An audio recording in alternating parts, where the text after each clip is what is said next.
my Gen X single ladies. I just turned 53 and was in Europe. I've been single for years. I can't get arrested in the United States. I haven't had a date and I can't even tell you how long. It's just weird how we're obsessed with age, and at 53, it's like I'm invisible. Not in Europe. Whatever you do, if you are a single woman over the age of 50, get your butts to Europe. Go anywhere in Europe. I was in Copenhagen, I was in Paris, I was in Milan, Italy. Oh my God. I mean, I felt alive again. Men were gentlemen. They were looking, they were saying, they were flirting. Their flirt game is solid.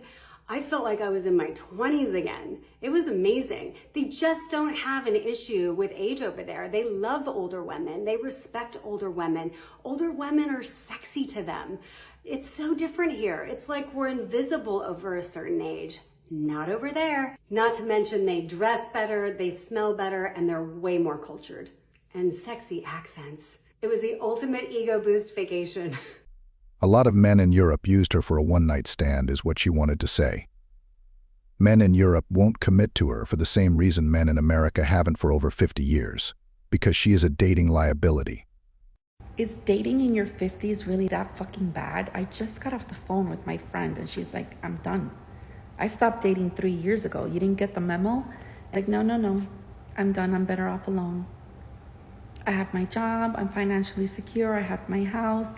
My only child is an adult, and I'm healthy. I don't need problems in my life. And she's like, everyone's story is different, but dating out here for women my age, you find men that are older by 10, 12, 13 years.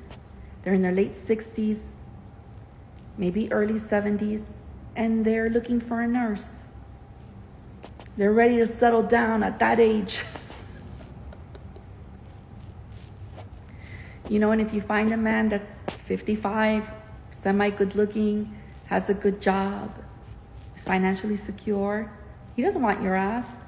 He wants a young one, 22, 23. And I'm like, no, not that young. And she's like, Jasmine, Bill Belichick is 74. His girlfriend's 24. That's how it is. It's slim pickings. Or you got guys out here who, you know, they're trying to move in with you because you got a house. I'm better off alone. I got my friends, I got my activities. I'm not cleaning anyone's ass. No. So it made me think, because this is not the first time I have a conversation like this. This is like my third conversation. Third conversation with 3 different friends are on the same age. One is 50, one is 55, and one is 56. And they're all like, no, I'm better off alone. She says men her age are looking for a nurse. She forgot to mention that women like her are looking for a walking ATM machine. There is a reason why she has been on the dating market for decades, yet nobody has put a ring on her finger. So yeah, I'm 53, completely single by choice, and also no children by choice. Love my life, have incredible friends, and travel is the secret to my happiness. I do not wait around for some man to show up to travel with me or to explore places with me. I do it on my own and have so much fun, and usually take friends with me, meet friends wherever I go. It's the secret to my personal happiness. So if you're out there whining and complaining that you can't find a guy and your life is not worth living, then you better knock it off and rethink the way you're living your life, because you got one shot, babies. So have fun and enjoy it while you can, single or not. People who are happy don't usually spend their time notifying other people how happy they are. This seems like a mountain size of cope. What do you guys think? Story time. So I am 50 years old and I have been dating now for about 9 months, and I'm going to tell you why.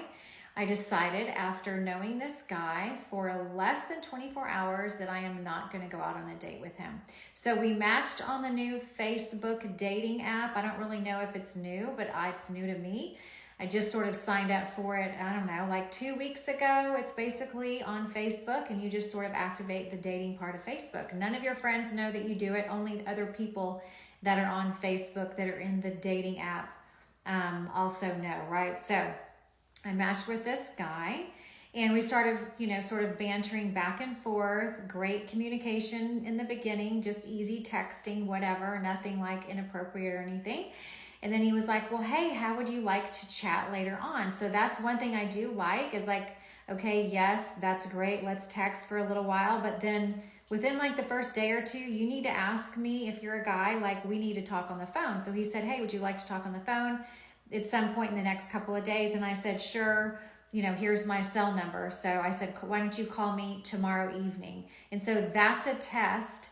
So ladies, when you're just starting to talk to someone, you could suggest to the guy, hey, give me a call tomorrow evening, and then you see whether or not they're going to do it. Because one of the number one qualities I want in a guy, and you probably want too if you are a high value woman, is you want a guy to do what he says he's going to do. If she is a high-value woman and such a catch, how is she single at 50?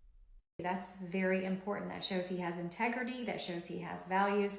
And this is one little simple test, right?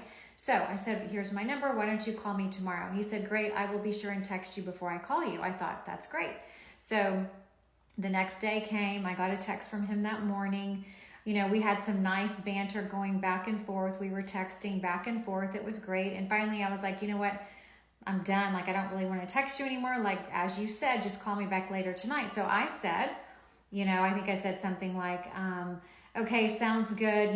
Looking forward to our call tonight. Have a great rest of your day. Like, that was my nice way of saying, like, I don't want to text anymore. Just go ahead and call me later on today, like you said you would.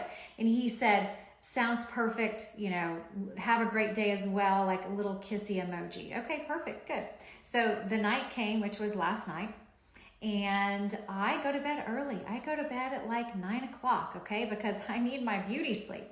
So 9 o'clock rolls around. He had not called. So I was like, you know what? Okay, fine. That's it, right?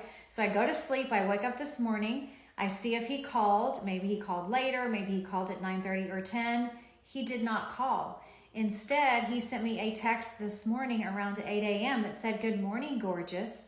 I'm so sorry that I wasn't able to call you last night, but I don't know. I had something going on and it lasted longer than I thought. And when I got home, I was really tired. And that's all he said. He said, can I call you later on today?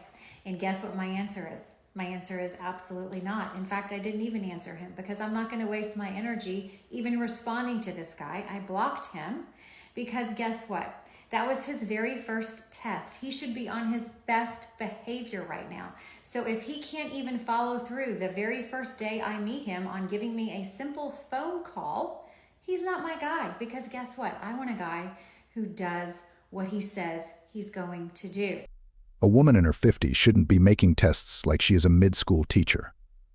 A woman that age shouldn't either dismiss options just because of one missed phone call.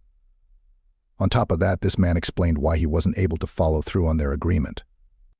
After she blocked him for such a little inconvenience, he probably thought about what a bullet he had just dodged. So that's the lesson I learned, right? I don't need to waste any energy. I don't need to waste any time. I have a set intention on what I want, and I want a guy who has integrity, who follows through, whose words match his actions. So ladies, if you're just now starting to date, and you're wondering how to test a guy, this is a great way to test him. Just ask him to give you a call. Does he follow through on the call or does he not? And if it's in the very beginning stages of talking to someone and they can't even do that simple thing of calling you back, like, oh my gosh, it's a no. That guy is fired because remember, you deserve better and never settle for anything less. Leave me a comment down below and let me know if you agree with what I did. Never settle for less is a great formula to end 50 and alone. But gentlemen, it's good that women have increased their standards so much, because at least they show to men who want to date with intention how big of a red flag they are. Thanks for watching. Please like and subscribe so more men can find this content. See you next time.